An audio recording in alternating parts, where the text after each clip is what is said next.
the next chapter of the world story. What kind of world do you want to leave behind?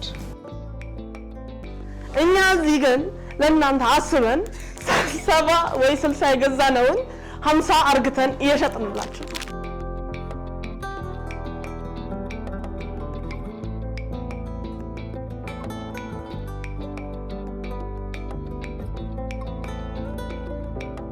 ቢልኮር ሰመር ትሬኒንግ አይ ቲንክ ራሱን የቻለ ትልቅ ብራንድ እየሆነ ይመስለኛል። አሁን ከዛ 4ኛ ዓመት ነው። ሁሌም ሙሉ ነው ስናስተምር፣ ክላሱ ሙሉ ሆኖ ነው የምናስተምረው። እየተማርንም ነው እኛ። እኔ ባይዘው ወጣቱ ጋር አይደለም አይደል ስልጠና የጀመርነው፣ አብዛኛው ከአዋቂዎች ጋር ነበር ስንሰጥ የነበረውና ወጣቱን መረዳት የሚያስፈልግ ይመስለኛል። አሁን እንደ ጄኔሬሽንም ጭምር ማለት ነው፣ እንደ ግለሰብ ብቻ አይደለምና ወጣቱ ብዙ ጠንካራ ጎን አለው። ብዙም እንደ ወጣትነት ቻሌንጆች፣ የዘመኑ ቻሌንጆች አብሮት ነው ያሉትና እድልም ትሬትም ነው ስጋትም ነው ያለኝና ዘንድሮ ክረምት ላይ ትንሽ ለየት ያለ ነገር አስበናል። ምንሰጣቸው ነገሮች ተመሳሳይ ሊሆኑ ይችላሉ። ራስን መምላት፣ ፐብሊክ ስፒኪንጉ፣ ኢሞሽናል ኢንተለጀንሱ፣ ጎል ሴቲንጉ፣ ታይም መጠቀም፣ ፐርፐዝ እንዲኖራቸው ማድረግ፣ ብዙ ማሰብን መቻል፣ ሜንታሊ በአእምሯቸው ስቴብል እንዲሆን ለማድረግ እንዲህ አይነት ኮርስ ሁሌ የምንሰጣቸው ኮርሶች አሉ። ያንን ዝርዝር ማየት ይችላሉ። ለወጥ ግን የምናደርገው ዘንድሮ አሰጣጡ ነው። ሌላ ጊዜም ጥሩ አሳታፊ አድርገን እንሰጣለን። ዘንድሮ ግን በጣም አሳታፊ ብቻ ሳይሆን በጣም እነሱ ላይ ማዕከል ያደረገ ነገር፣ ቶፒኩ ላይ ማዕከል ያደረገ ሳይሆን ወጣቱ ልጁ ራሱ ላይ ማዕከል ያደረገ ማለት ነው።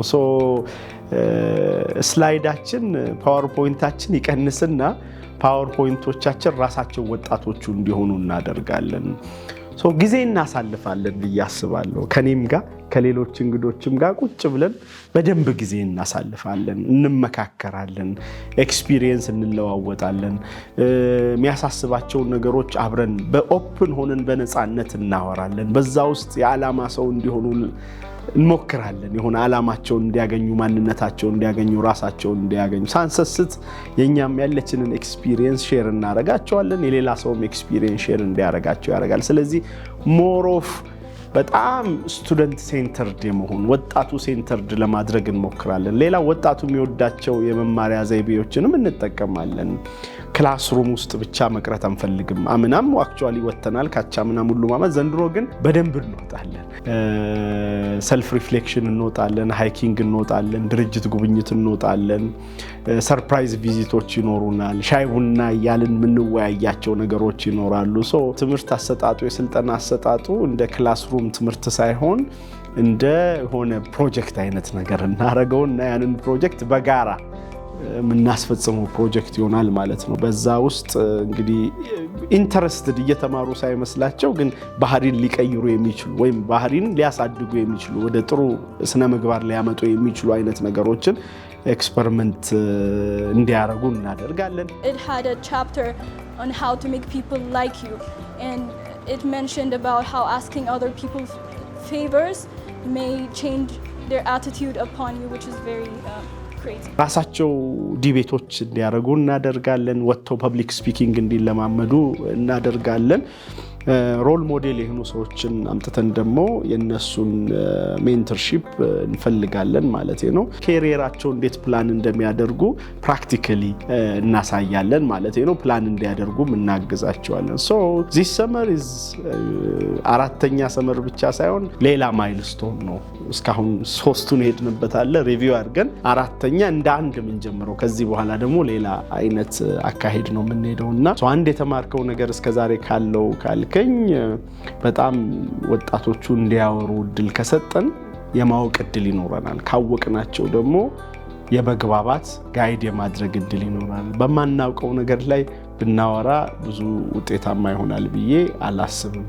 I think ለህይወታቸው ስንቅ የሚሆን ነገር ይዘው ይወጣሉ ብዬ አስባለሁ። ብዙ ሰዎች ስለ ፋይናንስ የመጨረሻው ስለ ኢንተርፕረነርሺፕ ፋይናንስ ከወጣትነታቸው ጀምሮ ማሰብ ጀምሯል። ይሄ ማንክደው ነገር ነው። ስለ ዲጂታል አይቲ ምናምን ነገር ኢንተረስት ያላቸው ልጆች አሉ። ይሄን አንክደውም። ይሄን ለምን አሰባችሁ አንላቸውም። ጥሩ ነገር ነው ማሰብ። እኔ በወጣትነት ስለ ስራ ማሰብ ክፋት አለው ብዬ አላምንም። ጥሩም ነገር ነው፣ መበረታታት ያለበትም ነገር ነው። ቢቻል በየትምህርት ቤቶቹ ካሪክለም ውስጥ ገብቶ መሰጠት ነው ያለው። ምክንያቱም ወደ ህይወት ሲወጡ የሚገጥማቸው እሱ አይደለም። የገንዘብ እጥረት አይደለም የሚገጥማቸው፣ ፋይናንሳቸው እንዴት ማኔጅ ማድረግ እንዳለባቸው አይደለም የሚገጥማቸው፣ ተምሮ ዩኒቨርሲቲ ሲወጡ የራሳቸውን ስራ እንዴት መስራት እንዳለባቸው አይደል ችግር የሚገጥማቸው፣ የሰውም ስራ ተቀጥሮ ሲሰሩ ይሄ ነው እኮ ትልቁ እንትን። የግድ ዲግሪ ጨርሼ ነው ስለ ስራ ማወቅ ያለብኝ የሚለው ዘመን ያከተመ ይመስለኛል እኔ በግሌ ቀድሜ ስማርም እንደዛው እያረኩ ነው የተማርኩትና ግንዛቤው ይኖረን ስለዛ ነገር ዝም ብለን ጠልቀን ምንገባበት ነገር አይደለም። ሰው ዋና ውሃ ስላማረው ከፍ ካለው ቦታ ጠልቆ አይገባማ። ቢገባ ምንድነው የሚገጥመው? መስመጥ ነው የሚገጥመው አይደለ? ስለዚህ ድንገት ላይፍ ሴቨርም ላይኖር ይችላል አንዳንዴና መጥፎ ነገር ነው፣ አደጋ ነው የሚከሰተው። ያንግም ከመሆናቸው አንፃር ወደ ስራ ዓለም ፓራላሊም ከትምህርታቸው ጋር መስራት ቢፈልጉ ለወደፊትም መስራት ቢፈልጉ እንደው ቤዚክስ ኦፍ ስራ አይደል? ቤዚክስ ኦፍ ኢንተርፕረነርሺፕ፣ ቤዚክስ ኦፍ ፋይናንሻል ሊትሬሲ ኤአይ ጋር በተገናኘ የማይቀርልን ስለሆነ የተወሰነ እንግዳ ጋብዘን ኤአይም ላይ ዘ ፊውቸር ኦፍ ኤአይ ምን ይመስላል፣ እንዴት መጠቀም ይችላሉ የሚለውን መሰረታዊ እውቀት ለመስጠት እንገደዳለን ማለት ነው። ዲጂታል ኤንድ ቢዝነስ ስኪል በተወሰነ መልኩ ፓርት ኦፍ ዚስ ትሬኒንግ ይሆናል ማለት ነው። ስለዚህ ምን ቀረ? በጣም የተሟላ ፓኬጅ ነው የሚኖረን፣ ስፔሻል ፓኬጅ ነው የሚኖረን። እንግዲህ በአካልም መጥቶ የሚወስዱትን ይሳተፋሉ፣ ቨርቹዋሊም ደግሞ በአማራጭ የምናዘጋጀው ነገር ይኖራል። ስለዚህ ሰዎች በተመቻቸው ጆይን ቢያደርጉን እድለኛ ናቸው ብዬ ነው እኔ ማምነው፣ ግብዣዬም ነው። የተወሰነ ቦታ ነው ያለን። የአካሉ በተለይ ቶሎ ነው የሚሞላው ብዙ ጊዜ እንደተለመደው፣ ዘንድሮም እንደዛ ይሆናል ብዬ አስባለሁ። ሞር ኢንተረስት ያላቸው ሰዎች ፈርስት ካም ፈርስት ሰርቭድ ስለሆነ ጆይን እንዲያደርጉን ግብዣችን ነው፣ የቢልኮር ግብዣ።